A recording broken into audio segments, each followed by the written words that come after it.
Pozdravljeni. Danes, 9. januarja 2026, se tudi uradno pričenja letošnja sezona svetovnega prvenstva Formule 1.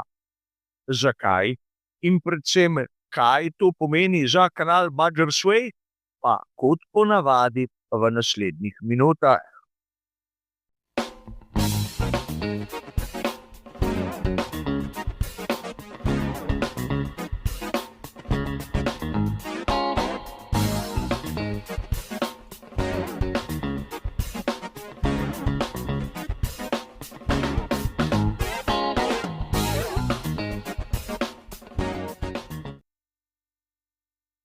Verjetno ste v vašem priljubljenem viru o Formuli 1 že zasledili, da so pri ekipi Audi opravili tako imenovani snemalni dan na progi v Barceloni. In kaj to v resnici pomeni?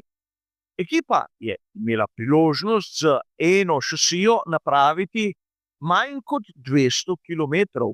Uradno zato, da so posneli material za svoje pokrovitelje, ki so ga lahko nato uporabili pri produkciji raznih reklam in podobnih zadev. Ampak v resnici gre za prvo testiranje aktualnega bolida Formule 1. Nažalost je potekalo testiranje za zaprtimi vrati in nam, navdušencem, ni bilo dano na razpolago kaj mnogo materijala. Imamo kot ponavadi tiste ukradene posnetke, iz katerih pa moramo razbrati mnogo. Tudi na vaših ekranih vidite, s čim bi lahko razpolagali, ampak razen zvoka in neke temne gmote, ki gre skozi ovinke, ni moč razbrati nič. Prvič zaradi tega, ker je snemalec imel tukaj slabo kamero, ki ni omogočala dovolj jasnih posnetkov z dovolj visokim številom sličic na sekundo, in drugič, ker se enostavno ni znal postaviti na mesto, kjer bi lahko videli dobesedno karkoli. Zato brez skrbi ne bo sledila analiza tistega, kar ni možno razbrati iz tega. Ampak videli ste novega Audija, vsaj zaenkrat. Treba je povedati, da v resnici so pri ekipi Audi, ki smo jo do pred kratkim poznali kot Sauber, bolj testirali vzdržljivost novega pogonskega sklopa. Baje šasija je v neki zgodnji razvojni fazi, kjer bomo videli, na primer v testiranju v šakirju, isto nekaj drugega. Kajti bistvo je bilo bolj na tem, da so preizkušali zanesljivost, kako delujejo sistemi, ali je vse na pravem mestu. Zato tudi govoriti o kakšnih časih na krog je čisto nepomembno. Ne smemo pozabiti še na dva faktorja, da v snemalnih dnevih se uporablja tipologija pnevmatik, ki pravzaprav ni podobna ničemur, kar bodo ekipe uporabile na progi, in drugič, da smo januarja in da je tudi na progi v Barceloni precej hladno. In tudi zaradi tega časi popolnoma ne pomeni. A vseeno, izkoristimo priložnost in seveda poglejmo si, kaj nas čaka v prihodnjih dneh. Prav danes so na primer pri Ferrariju objavili, kako se bo imenovala njihova nova šasija. In verjamem, da bo marsikdo izmed vas presenečen. Ime novega Ferrarija bo SF-26. In seveda tu nobenega presenečenja, lahko bi dejali, da je presenetljivo dejstvo, da sistema poimenovanja niso spremenili, da so vztrajali že 4. leto zapored. In seveda tu je treba poudariti nekaj.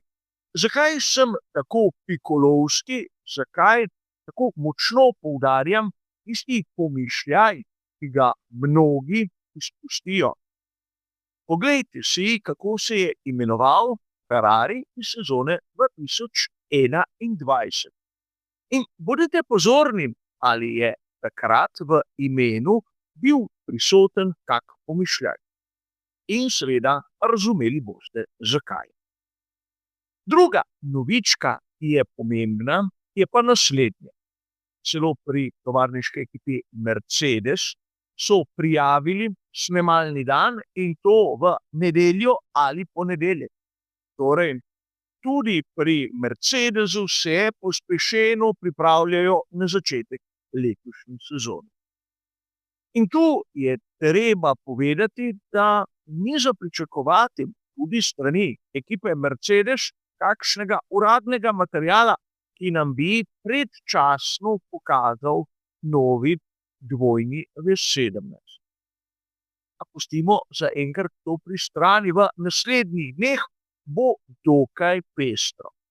Namreč ne loči nas mnogo dni do tistih datumov, kjer so ekipe same prijavile, da nam bodo nekaj pokazale. A bodimo pozorni. Mnogokrat, kot sem že omenil, bo šlo za predstavitev barvnih shem, kjer ni nujno, da bo osnova tisti aktualni bolid, ki ga je ekipa pripravila. Mogoče bomo videli nove barve nameščene samo na tisti predlog, na tisto maketo, ki so jo najprej pokazali pri FIA.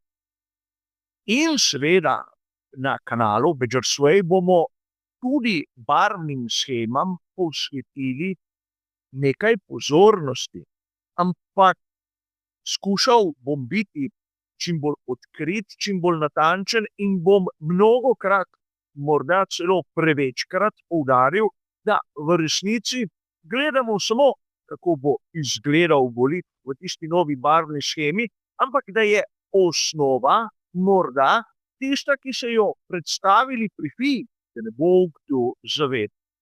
Verjamem, da povprečnemu navdušencu je bistveno to, da je Ferrari rdeč, da je Mercedes srebrn in tako naprej, ampak nekomu, ki želi razumeti, kakšno bo razmerje sil v prihajajoči sezoni, je treba podati tudi nekaj več. Bi lahko iz materiala, ki je na razpolago, začeli z analizo Audija R26?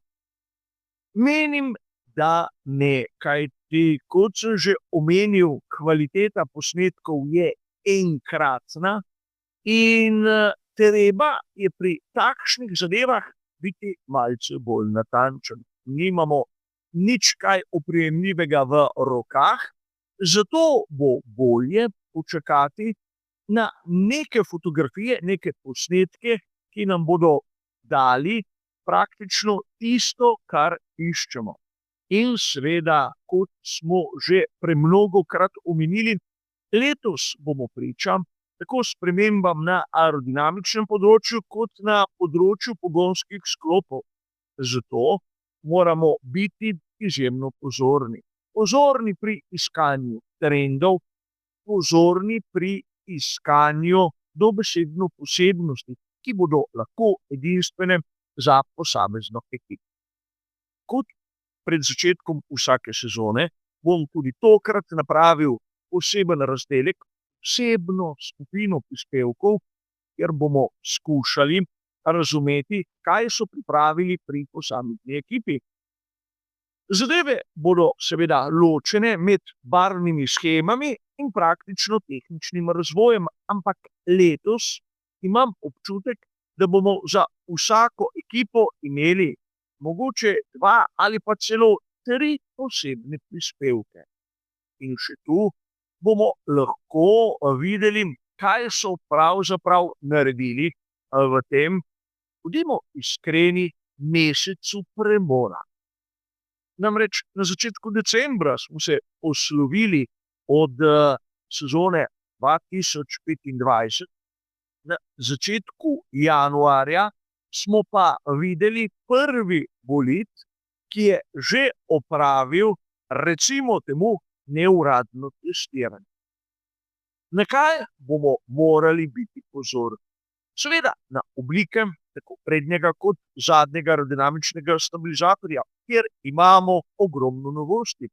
Ne samo to, da je prednji aerodinamični stabilizator tudi eden izmed elementov mobilnih aerodinamičnih površin, ampak tudi število tistih možnih profilov se je spremenilo in še mnogo kaj drugega.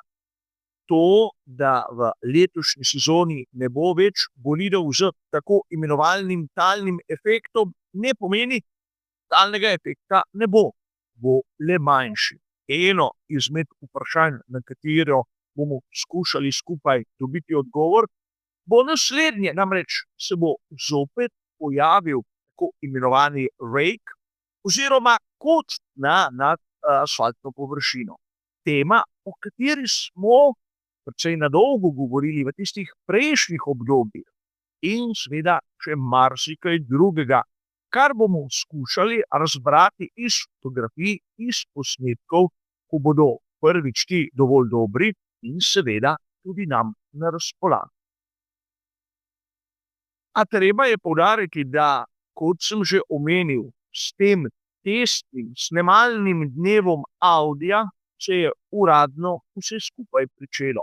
Zato pričakujte od dneva v dan, da bomo videli tudi pred tistimi uradnimi datumi, ki so jih ekipe napovedali, kaj novega, kakšno presenečenje, kakšno testiranje, kjer bo lahko v javnost prišla marsikatera zanimiva fotografija, ki nam bo pokazala več od tistih renderjev, ki so znani po tem, da več skrivajo, kot pokažejo.